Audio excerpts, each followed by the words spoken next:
Welcome to this video on good parenting habits for school children. As parents మనందరం చాలా unique challenges face చేస్తామండి మన పిల్లాడికి స్కూల్లో చదివించేటప్పుడు. నన్ను అడిగితే పేరెంటింగ్ అనేది ఒక చాలా స్పెషల్ రెస్పాన్సిబిలిటీ. ఎందుకంటే మీరు ఒక సోల్ని పుట్టించి ఈ లోకంలో ఆ సోల్కి ఈ లోకాన్ని ఇంట్రడ్యూస్ చేస్తున్నారు.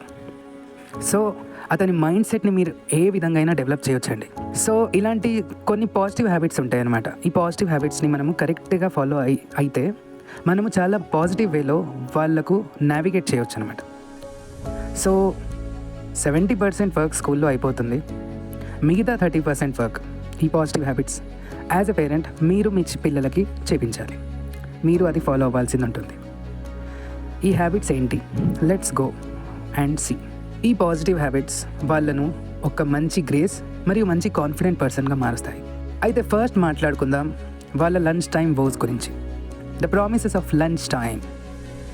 అయితే చాలామంది పిల్లలు స్కూల్స్లో లిమిటెడ్ టైం ఉంటుందండి లంచ్ బ్రేక్కి.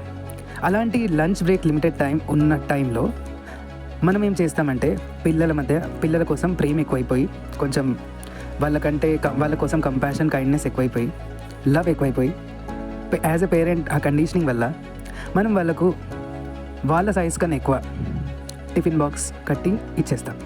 అండ్ ఇది తప్పనట్లేదు, కాకపోతే పేరెంట్స్ మీరు ప్యాక్ చేసే టిఫిన్ బాక్స్ ఎలా ఉండాలంటే ఇట్ షుడ్ బి లిమిటెడ్. ఎందుకంటే చాలాసార్లు చాలా విధాలుగా చూసుకున్నట్లయితే ఏమవుతుందంటే ప్రతిసారి మీ పిల్లలు ఆ టిఫిన్ బాక్స్ కంప్లీట్ చేయాలనుకుంటున్నారు, కానీ వాళ్ళకు హాఫ్ అన్ అవర్ సరిపోవట్లేదు. సో దానివల్ల వాళ్ళు బయట నిల్చొని అది కంప్లీట్ చేశాక మళ్ళీ క్లాస్లోకి ఎంటర్ అవ్వాల్సి వస్తుంది. దానివల్ల లంచ్ తర్వాత ఉన్న పీరియడ్ మొత్తం టైం వేస్ట్ అయిపోతుంది. దానివల్ల వాళ్ళు చాలా part of knowledge class miss అయిపోతున్నారు. సో ఇక్కడ మన బాధ్యత ఏంటంటే మనము న్యూట్రిషియస్ ఫుడ్ని వాళ్ళకు ఇవ్వడం, ఒక లిమిటెడ్ వేలో ఇవ్వడం. సో దట్ ఆ న్యూట్రిషన్ తగ్గొద్దు, బాడీకి అందాల్సిన ప్రోటీన్స్ విటమిన్స్ అందాలి, ఎట్ ద సేమ్ టైం ఆ ఫుడ్ లిమిటెడ్ ఉండాలి. సో ఇది మనం ఫాలో అవ్వచ్చు. నెక్స్ట్ చూసుకున్నట్లయితే కమ్యూనికేషన్ ఈజ్ కీ. మీరు ప్రతిరోజు కనీసం ఒక 20 నిమిషాలైనా మీ పిల్లల కోసం మీకోసం కేటాయించాలి. టైం తీసి మీ పిల్లలతో మాట్లాడండి, వాళ్ళ మాటలు వినండి. వాళ్ళతో చాలా మీనింగ్ఫుల్ కన్వర్జేషన్స్లో వాళ్ళు రోజు ఎలా జరిగింది, ఇవాళ ఎలా ఉంది, ఏమేమి చేశారు, ఎవరెవరు ఏమేమి మాట్లాడారు, ఇలాంటి కన్వర్జేషన్స్, హెల్తీ కన్వర్జేషన్స్ పిల్లలతో బిల్డ్ చేసుకోండి. ఇది లాంగ్ రన్లో యాజ్ ఎ పేరెంట్ మీకు చాలా హెల్ప్ అవుతుంది. వాళ్ళు ఇవాళ ఫేస్ చేసిన ఛాలెంజెస్ ఏంటి, వాళ్ళు ఇవాళ ఫేస్ చేసిన ట్రయాంప్స్ ఏంటి, వాళ్ళు ఇవాళ ఫేస్ చేసిన లైఫ్ ఏంటి, అండ్ మీరు ఇలా మాట్లాడితే, మీరు ఇలాంటి కన్వర్జేషన్స్ బిల్డ్ చేసుకుంటే, మీరు ఇలా కమ్యూనికేట్ చేసుకుంటే మీరు ఒక సేఫ్ స్పేస్ని క్రియేట్ చేస్తారు, ఎక్కడైతే మీరు కూడా మీ పాయింట్ ఆఫ్ వ్యూని పిల్లలకు చెప్పొచ్చు. మీరు ఇలా చెప్పినందువల్ల ఫస్ట్ మీ రెస్పెక్ట్ పెరుగుతుంది, సెకండ్ మీకంటూ విని అర్థం చేసుకున్న వాళ్ళు మీ ఓన్ పిల్లలు ఉంటారు. అండ్ ఇది లాంగ్ టర్మ్లో మీకు యాజ్ ఎ పేరెంట్ అండ్ వాళ్ళకు యాజ్ చిల్డ్రన్ చాలా హెల్ప్ అవుతుంది. నెక్స్ట్ చూసుకున్నట్లయితే హోంవర్క్ ఓవర్లోడ్. పిల్లలు స్కూల్లో 6 సబ్జెక్ట్స్ చదువుతారండి. ఆ 6 సబ్జెక్ట్స్లో 6 హోంవర్క్స్, అన్ని హోంవర్క్స్ వాళ్ళు స్కూల్లో రాసుకోలేరు, స్టడీ అవర్స్లో రాసుకోలేరు. సో అలాంటి టైంలో వాళ్ళు ఇంటికి వచ్చాక కూడా హోంవర్క్స్ చేస్తారు, అది సహజం. కానీ యాజ్ ఎ పేరెంట్ మీ బాధ్యత ఏంటంటే పిల్లలకు బ్రేక్స్ని అలవాటు చేయడం. పిల్లలు బ్రేక్స్ తీసుకోవడం చాలా ఇంపార్టెంట్.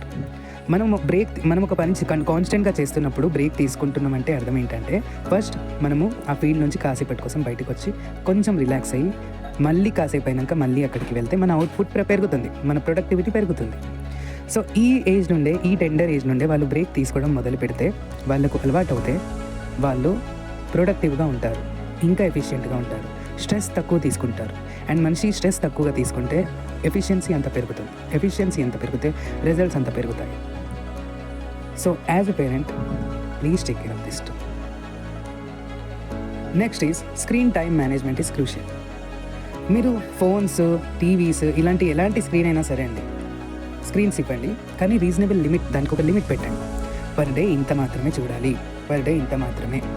అండ్ దీనికి బదులుగా ఏం చేయాలి అంటే ఆల్టర్నేటివ్ యాక్టివిటీస్ ఉంటాయి, లైక్ రీడింగ్, లేదా అవుట్డోర్ ప్లే, లేదా ఇండోర్ గేమ్స్, లేదా ఫ్యామిలీ బాండింగ్ టైం, లేదా అందరు కలిసి మాట్లాడుకోవడం, నాకు తెలుసు నార్మల్గా చూసుకుంటే నార్మల్గా ఇప్పుడున్న జనరేషన్లో ఇలాంటివి చేయడం కొంచెం కష్టం అనిపించవచ్చు.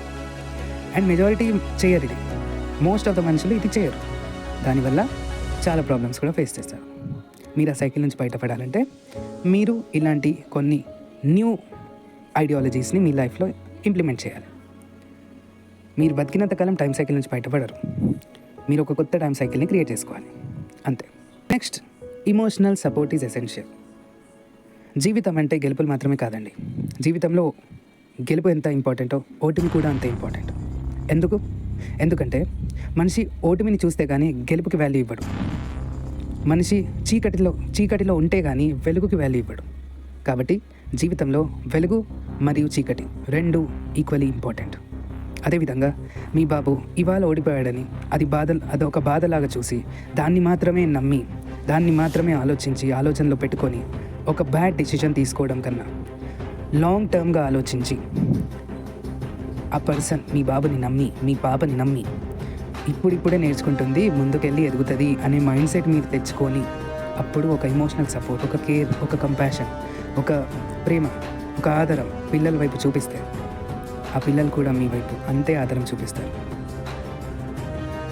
అండ్ మీరు వదిలిన ఎనర్జీ ఎక్కడికి వెళ్ళదు, అది మళ్ళీ తిరిగి వస్తుంది. This is the dictum of the world. Next, in conclusion, by implementing this good parenting habits మనం ఒక supportive and nurturing environment create చేయవచ్చు మన పిల్లలకు. ఇది వాళ్ళను అకాడమికలీ, సోషలీ అండ్ ఎమోషనలీ, అంటే ఇది వాళ్ళను సొసైటీలో, ఇంటికాడ అండ్ స్కూల్లో అన్ని చోట్ల సర్వైవ్ అవ్వడంలో చాలా హెల్ప్ అవుతుంది. సో రిమెంబర్, పేరెంటింగ్ అంటే అది జస్ట్ ఒక పిల్లాడికి లెర్నింగ్ ఎక్స్పీరియన్స్ కాదండి. పేరెంటింగ్ మీరు చేస్తుంది కూడా ఫస్ట్ టైమే కదా. మీరు కూడా ఫస్ట్ టైం ఎక్స్పీరియన్స్ అవుతున్నారు కదా ఇవన్నీ, ఈ ఛాలెంజెస్, ఈ యూనిక్ ఛాలెంజెస్ ఇవన్నీ. So it is a learning experience for both the parent and child.